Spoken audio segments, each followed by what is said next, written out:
Nifty में आज ascending CPR का फॉर्मेशन था और ये नैरोस्ट सीपीआर का लेवल था। यहाँ R1 और S1 की दूरी बहुत ज्यादा थी।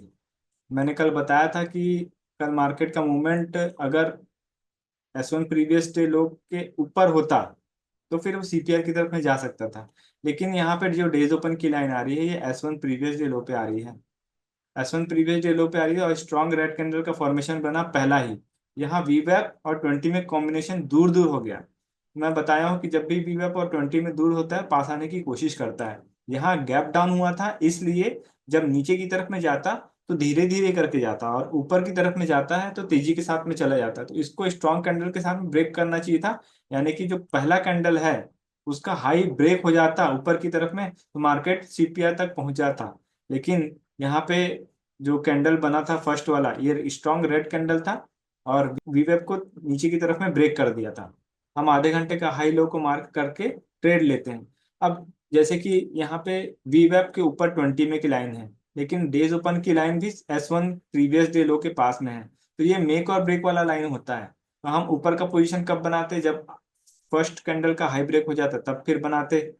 और नीचे का ट्रेड तब बनाएंगे जब आज फर्स्ट कैंडल या आधे घंटे का हाई लो मार्क करते हैं। जो ये वाला कैंडल है ये नीचे की तरफ में ब्रेक हो रहा है तब बनाते। लेकिन जब नीचे की तरफ में ये ट्रेड बना रहे हैं, 9:45 का कैंडल नीचे की तरफ में आ रहा है, तो आप देखो वीवैप के ऊपर 20 में है ना। जब वीवैप के ऊपर 20 में की कॉम्बिनेशन रहती है तो नीचे की तरफ में स्कैल्पिंग होती है ना कि। तो जब वीवैप के ऊपर 20 में है तो ये नीचे गया और वहां से प्रैप करके वापस बाउंस करके ऊपर की तरफ में। कल हमने इस रेंज को मार्क किया था। मैंने बताया था कि इस रेंज के अंदर जाएगा। ये रेंज कहाँ से आता है, 1 घंटे के टाइम फ्रेम में आते हैं हम।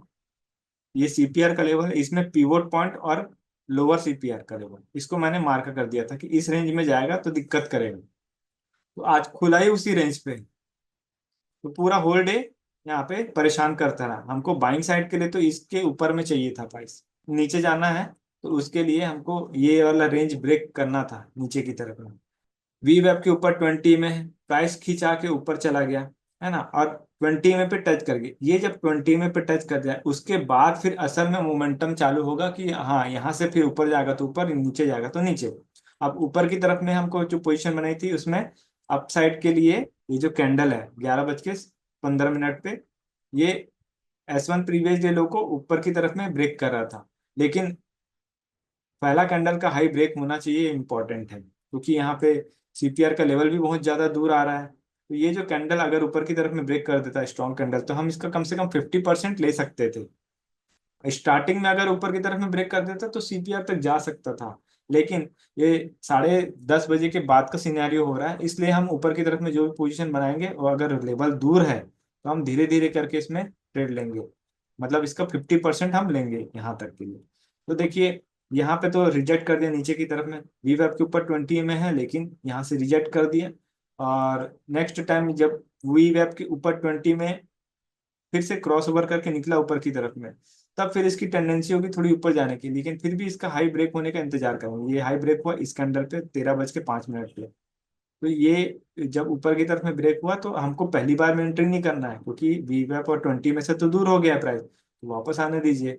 वापस आने के बाद डेज ओपन से सपोर्ट ले तब फिर आप बाइंग अपॉर्चुनिटी बनाइए और स्कैल्पिंग मोड पे ट्रेड लेते जाइए। यहाँ पे कोई बड़ा मोमेंटम मिल नहीं रहा था ऊपर की तरफ में, क्योंकि अगर हम ओपन इंटरेस्ट को देखें मार्केट जब चल रहा था तब के केस में, तो ये वाला जो लेवल है 23,350 का लेवल, 23,400 का लेवल, यहाँ पे बहुत ज्यादा ओपन इंटरेस्ट जो था कॉलर पुट का वो इक्विवेलेंट हो रखा था। इसी वजह से ना प्राइस यहाँ पे आकर के बार बार अटक जा रहा था। अगर आप इसको चलते मार्केट में देखेंगे इंस्ट ऑप्शन में जाके तब आपको पता चलेगा कि वाकई में यहाँ पे मोमेंटम आएगा कि नहीं आएगा। तो इस तरीके से मार्केट में एक साइडवेज मोमेंटम मिला आज। इसको हम ऑप्शन के प्राइसिंग पे देख लेते हैं।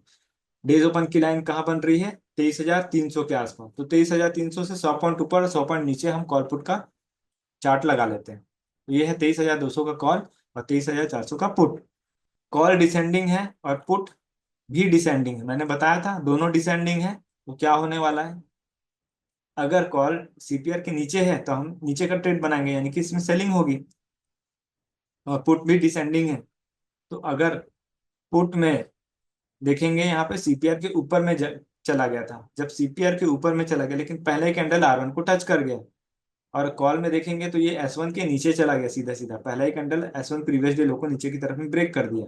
तो ये अपना टारगेट पे खुला है कॉल, तो ये धीरे धीरे करके मूवमेंट करेगा, स्ट्रांग मूवमेंट नहीं करेगा। वैसे भी डिसेंट, जब भी गैप डाउन ओपन हो जाता है तो नीचे धीरे धीरे करके जाता है और ऊपर तेजी के साथ में जाता है। तो यहाँ पे पहला जो कैंडल है पुट का, वो सीपीआर के ऊपर खुला था, इसके ऊपर जाने की टेंडेंसी, लेकिन पहली कैंडल पे अगर स्ट्रांग, अगर टारगेट को टच कर जाए तो इसमें मोमेंटम फिर से लैप्स हो जाएगा। कॉल और पुट में जो डिफरेंस है वो भी बहुत ज्यादा था। यहाँ पे कॉल की प्राइसिंग अगर देखेंगे, कॉल की प्राइसिंग देखेंगे तो ये है 279, यानी कि कॉल 279 पे खुला है। और पुट को देखेंगे, ये कहाँ खुला, 151। तो कितना बड़ा डिफरेंस है, लगभग 150 पॉइंट का डिफरेंस आ रहा है, उससे भी मतलब अच्छा खासा डिफरेंस आ रहा है।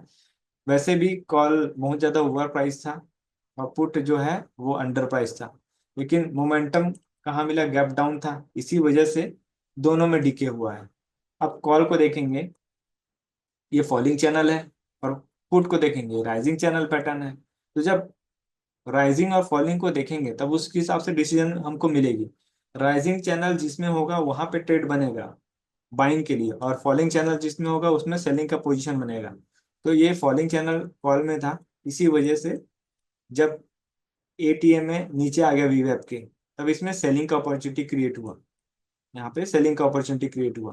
तो आप यहाँ इंटर करेंगे कब, जैसे मान लीजिए वी वैप है, इसके ऊपर आ गया, चलो जाने को कोई दिक्कत नहीं, लेकिन 8 और 13 EM में अभी तक क्रॉस ओवर हुआ क्या, नहीं हुआ ऊपर की तरफ में, तो नीचे ही आना है इसको।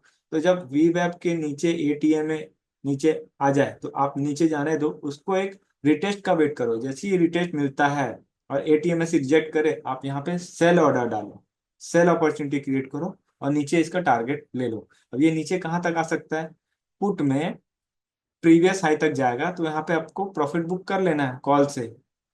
तो कॉल में प्रॉफिट बुक इस कैंडल पे बन रही थी, प्रीवियस हाई के पास में आया, यहाँ पे प्रॉफिट बुक कर लेना है आपको।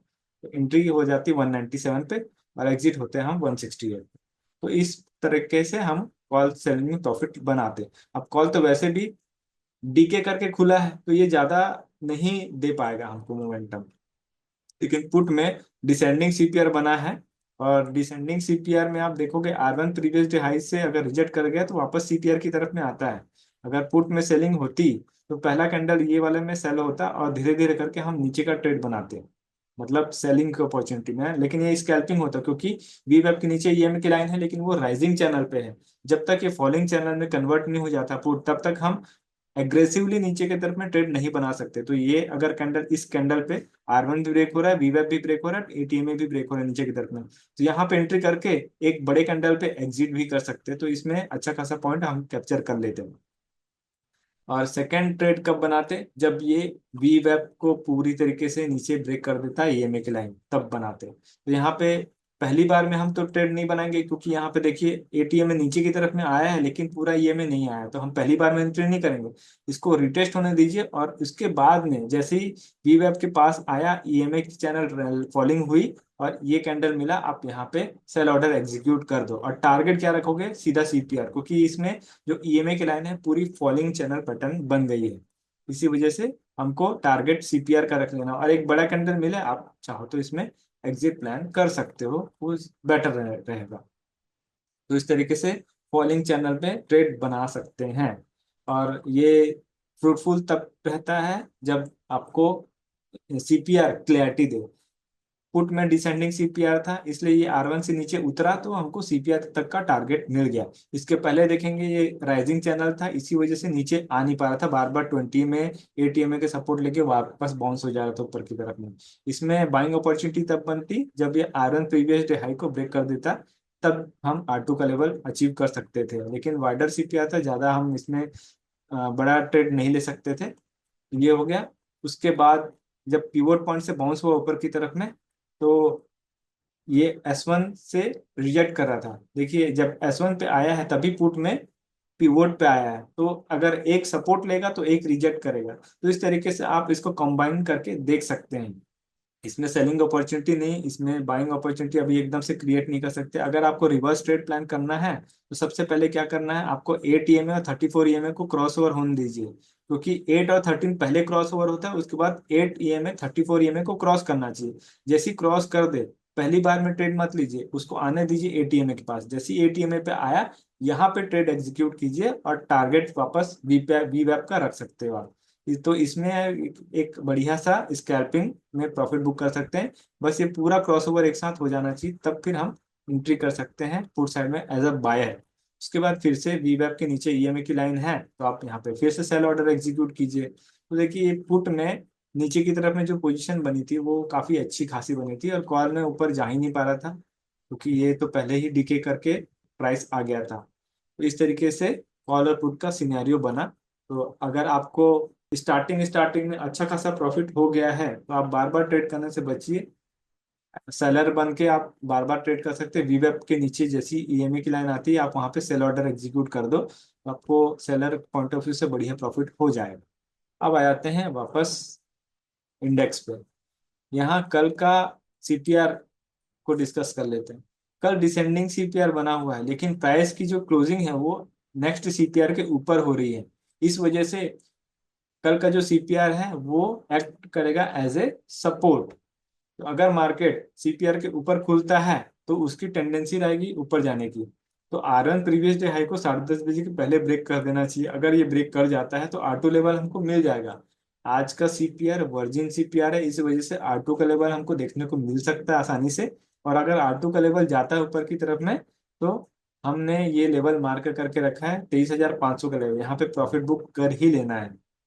ऊपर की तरफ में अगर जाता है तब के केस में, है ना। और अगर नीचे की तरफ में जाता है तो सीपीआर से नीचे की तरफ में जाता है तो फिर से इसमें डीके होगा। मतलब सीपीआर से नीचे आ रहा है तो ये जो जगह है हमने जो मार्क करके रखा है, ये फिर से प्रॉब्लमेटिक एरिया में फंस जाएगा। इसको जब S1 प्रीवियस डे लो नीचे की तरफ में ब्रेक होता है, तब फिर हमको S2 S3 का टारगेट मिल सकता है, और ये पास आ रहा है। इस वजह से जो नीचे का मोमेंटम वो भी फास्ट मिल सकता है। सीपीआर के ऊपर में आए तो हम ऊपर का ट्रेड बनाएंगे, और सीपीआर से नीचे उतरता है तो यहाँ फिर से जिगजैग मोमेंटम देखने को मिल सकता है। लेकिन अगर S1 प्रीवियस डे लो बड़े कैंडल के साथ में इस मार्केट खुलते ही ब्रेक हो जाता है, तब हम नीचे का टारगेट ले सकते हैं। S2 और S3 का टारगेट हमको आसानी से मिल सकता है। इसको ऑप्शन के प्राइसिंग पे चेक कर लेते हैं। 23,300 का कॉल लगा लेते हैं। देखिए कॉल में ना डिसेंडिंग सीपीआर का फॉर्मेशन हो रहा है। तो जब डिसेंडिंग सीपीआर का फॉर्मेशन है तो हम सीपीआर से नीचे आएगा तो इसमें सेलिंग अपॉर्चुनिटी क्रिएट होगी। सेलिंग में S1 प्रीवियस डे लो पहला टारगेट होगा, और S1 प्रीवियस डे लो टूट जाता है तब इसमें फर्दर नीचे की तरफ में मूवमेंट आएगा, यानी कि S2 का लेवल है देखने को मिल सकता है। अगर ये सीपीआर के ऊपर में जाता है, नैरो सीपीआर है, इस वजह से सीपीआर का अगर ऊपर जाता है तो R1 प्रीवियस डे है पहला टारगेट रहेगा। और अगर R1 प्रीवियस डे है टूट जाता है तो R2 R3 आसानी से देखने को मिलेगा। मतलब इसमें टारगेट R3 का रख सकते हैं ऊपर की तरफ में, अगर ऊपर जाता है तो अचीवेबल है नैरो सीपीआर होने की वजह से। अब अगर हम निफ्टी का पुट में देखेंगे, निफ्टी का पुट लेते हैं 23,400। पुट देखेंगे, ये अभी थोड़ा वाइडर टाइप का सीपीआर है। वाइडर सीपीआर में एक रेंज के अंदर में चलने वाला है। तो जब रेंज के अंदर चलेगा, असेंडिंग सीपीआर होने की वजह से अभी सीपीआर के नीचे क्लोजिंग बेस पे क्लोजिंग हुआ है, सीपीआर के नीचे क्लोज हुआ है। इसका मतलब अगर ये सीपीआर पे आता है तो यहाँ से रिजेक्ट हो सकता है। और अगर सीपीआर के ऊपर नहीं खुलता है तो ये सपोर्ट लेके R1 प्रीवियस डे हाई जाने की कोशिश करेगा। और R1 previous day high break हो जाता है तब फिर R2 का लेवल हमको मिल सकता है, लेकिन ये 10:30 बजे के पहले हो जाना चाहिए सिनेरियो तभी। और अगर सीपीआर से नीचे की तरफ में आएगा तो इसका अल्टीमेट टारगेट रहेगा ये S1 का लेवल नीचे की तरफ। इस तरीके से कॉल और पुट का चार्ट है। कॉल में नैरो सीपीआर है तो मोमेंटम उसमें अच्छा मिल सकता है, और पुट में वाइडर टाइप का सीपीआर है इसलिए उसमें थोड़ा मोमेंटम लैप्स हो सकता है। इंस्टा ऑप्शन में देखेंगे, अभी 23,400 का जो लेवल है यहाँ पे कॉल एंड पुट राइटर्स दोनों इक्विवेलेंट है, तो 23,400 के पास आके फंसेगा प्राइस। और अगर ये इससे ऊपर निकल गया तो नेक्स्ट लेवल हमको 23,500, मतलब 400 ब्रेक होता है तो 23,500 का लेवल हमको डेफिनेटली मिलेगा। लेकिन 23,500 पे बहुत बड़ा रेजिस्टेंस क्रिएटेड है। 23,500 तक ही बना के रखिएगा अपना पोजीशन, उसके बाद में हो सकता है वहां से मार्केट नीचे गिरे। और नीचे आते हैं तो हमको सपोर्ट मिलेगा 23,300 23,200 और फिर उसके बाद 23,000 का। अगर सीपीआर से नीचे जाता है, अगर सीपीआर से नीचे जाता है, तब के केस में आप इसमें जो पोजीशन बनाएंगे वो हेज के साथ में बनाएंगे या स्प्रेड कर देंगे, वो ज्यादा बेटर रहेगा। और H1 प्रीवियस डे लो नीचे की तरफ में स्ट्रॉन्ग कैंडल के साथ ब्रेक हो जाता है, तब फिर हम एस टू एस थ्री का टारगेट ले सकते हैं। फ्रेंड्स, अगर आपको हमारा वीडियो कोर्स फ्री में चाहिए तो नीचे दिए हुए डिस्क्रिप्शन में जो हमारा डीमैट अकाउंट का लिंक है उससे आप अकाउंट ओपन कर सकते हैं और नीचे दिए हुए व्हाट्सएप नंबर पर शेयर कर सकते हैं। इससे आपको हमारा कोर्स फ्री में मिल जाएगा और आप हमारे व्हाट्सएप के लाइव ग्रुप में भी ऐड हो जाएंगे, ताकि आपका जो भी क्वेरी क्वेश्चन डाउट है उसे आप पूछ सकते हो और सही समय पे सॉल्व करा सकते हो। आपको हमारा वीडियो कंटेंट अच्छा लगा तो वीडियो को लाइक ज़रूर कीजिए और चैनल में नए हैं तो चैनल को सब्सक्राइब कर लीजिए। Thank you for advance learning, join our master class, link in the description below.